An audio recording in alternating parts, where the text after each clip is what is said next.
আমরা যারা গ্রামের প্রাকৃতিক দৃশ্যের মধ্যে ছোট থেকে বড় হয়েছি তারাই একমাত্র বলতে পারি গ্রামের প্রাকৃতিক দৃশ্যগুলো কতটা অসাধারণ। কিন্তু এখন সময় এবং পরিস্থিতির কারণে গ্রামের প্রাকৃতিক দৃশ্যগুলো আর ওইভাবে উপভোগ করতে পারি না।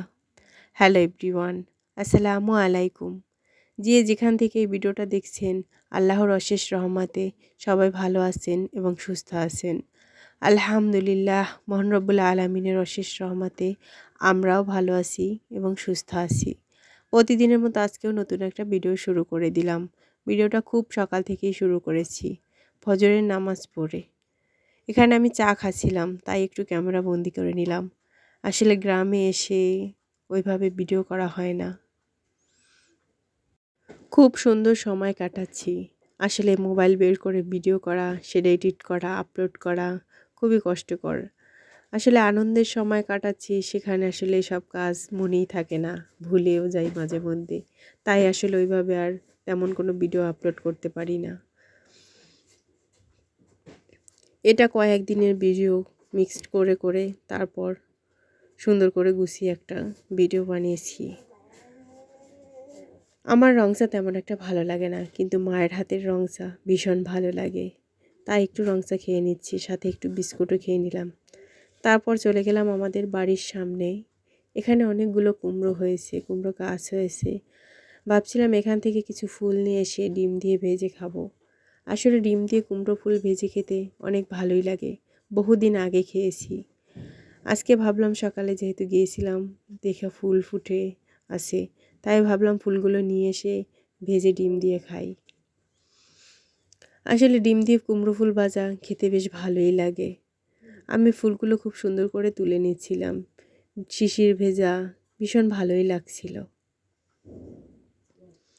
আসলে আমরা যারা শহরে থাকি তারা এই রকম গ্রামের প্রাকৃতিক দৃশ্যগুলো দেখতেও পারি না আর উপভোগও করতে পারি না।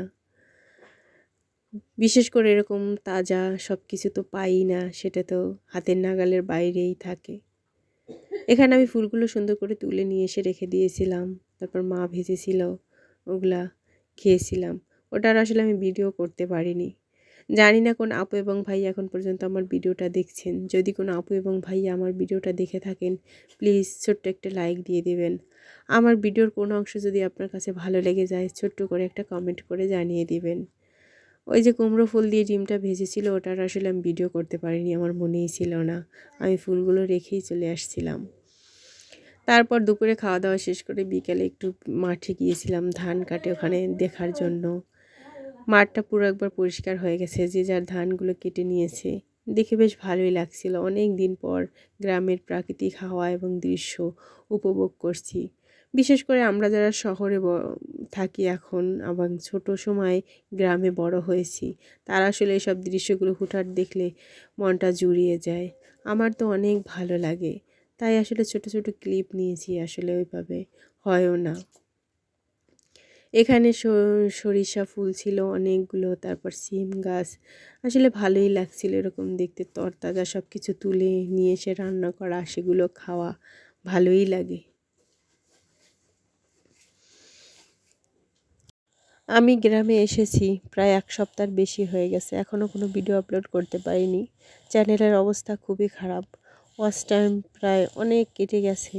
জানি না কী হবে, আদৌ কবে কন্টিনিউ ভিডিও আপলোড করতে পারবো সেটাও জানি না, যেহেতু পরীক্ষা, বাচ্চা সব কিছু সামলে। আসলে গ্রাম আসলে এভাবে ভয়েস ওভার করা, ভিডিও এডিট করা, আপলোড করা খুবই কষ্টকর। তাই আসলে তেমন কোনো ভিডিও আপলোড করতে পারি না। এদিকে সরিষা গাছে যে সরিষা ফলটা হয়, ওগুলো দেখতে ভালোই লাগে, একবারে কাঁচা মরিচের মতো লম্বা লম্বা। দেখে আমার কাছে অনেক ভালো লাগলো, তাই একটু ক্যামেরা বন্দি করে নিলাম। এই যে গ্রামের প্রাকৃতিক দৃশ্যগুলো, এখানে অনেক ধান সামনে রাখা হয়েছে, এগুলো মাড়াই করে মলা হবে, তারপর এগুলো সিদ্ধ করা হবে, তারপর শুকানো হবে, নতুন চাল আসবে। দেখতে আসলে ভালোই লাগে। এই যে এই দৃশ্যটা, এটা দেখতে তো আরও ভালো লাগে। এই যে যখন এগুলো দেওয়া হয়, এদিকে আমাদের বরিশাল অঞ্চলে এটাকে যে গরুকে খাওয়ানো হয়, কুটা বলে, ওটাই দেওয়া হয়। চ্যানেলের অবস্থা ভীষণ খারাপ, তাই ছোট ছোট ক্লিপ নিয়ে একটা ভিডিও সাজিয়েছি। এডিট করে রাখছিলাম অনেক আগেই, 2-3 দিন আগে, কিন্তু ভয়েস ওভার করতে পারিনি। যেহেতু অনেক শব্দ থাকে, গ্রামের বাড়িতে বাচ্চা কাচ্চা থাকে, আরও আশেপাশে মানুষজন থাকে, তাদের আসলে বলে বোঝানোও যায় না। যেখানে কাজ করি আমরা বা কিছু একটা করি, তারা আসলে বুঝতেও চায় না, তাই আসলে ওইভাবে পারাও যায় না। এই যে বলছিলাম না যে ধান শুকানো হয়েছে, এদিকে ধান শুকানো হয়েছে, ওদিকে এই যে ট্রাক্টর দিয়ে তারপরে ওগুলা হাল চাষ করা হয়, ওখানে আবার ডাল বা কিছু একটা লাগানো হবে। এসব দৃশ্যগুলো আসলে সত্যিও অসাধারণ লাগে। যারা আমরা গ্রামের প্রাকৃতিক দৃশ্যের মধ্যে বড় হয়েছি ছোট থেকে, তারাই আসলে এসবগুলো দেখে আমাদের ভীষণ ভালো লাগে। এখন আমরা সময়ের সাথে এবং পরিস্থিতির সাথে এগুলো উপভোগ করতে পারি না, শহরে থাকি। আসলে চাইলেও আমরা এইসব দৃশ্যগুলো উপভোগ করতে পারি না, চার দেয়ালের মধ্যে থাকি। কিছু কিছু আপুরা হয়তো ভুল বুঝতে পারেন যে আপু হয়তো ভিডিও দেখেন আমাদের, কিন্তু আসলে আমি কারো ভিডিও দেখারই ওইভাবে সময় পাচ্ছি না।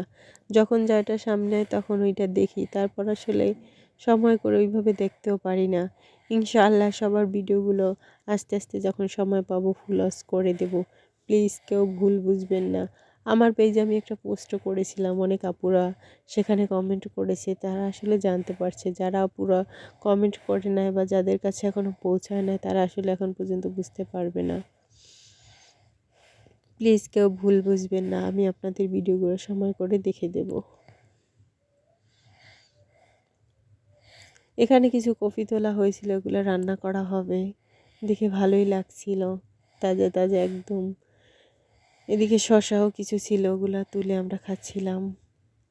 এই যে তুলে গ্রাম সবজি উঠিয়ে মাঠ থেকে রান্না করা, তুলে খাওয়া, ভালোই লাগে দেখতে। খেতে তো অসাধারণ লাগে, তরতাজা শাক সবজি। যেহেতু অনেক দিন পর গ্রামে আসছি, সেই অনেক মাস পরে, প্রায় 8 থেকে 9 মাস পরে, এসব জিনিসগুলো দেখে ভালোই লাগে। তাই মাঝে মধ্যে যখন ফোন হাতে থাকে তখন একটু একটু করে ক্লিপ নেই। আসলে বিশেষ সমস্যা হয় ভয়েস ওভার করতে, ভয়েস ওভার করাটা খুবই কষ্টকর হয়। ভিডিও এডিট করাও যায়, আপলোড করাও যায়, কিন্তু ভয়েস ওভার করা যায় না।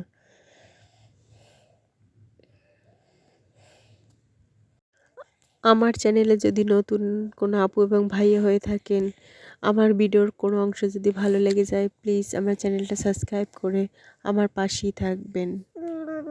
এলোমেলো কিছু কিছু অংশ নিয়ে ভিডিওটা সাজিয়েছি, প্লিজ সবাই ক্ষমার দৃষ্টিতে দেখবেন। পেজের অবস্থা, চ্যানেলের অবস্থা খুবই খারাপ, তাই ভাবলাম এলোমেলো কিছু কিছু অংশ নিয়ে একটা ভিডিও আপলোড করি বা এডিট করে সেটা আপলোড করি, একটু যদি ঠিক থাকে।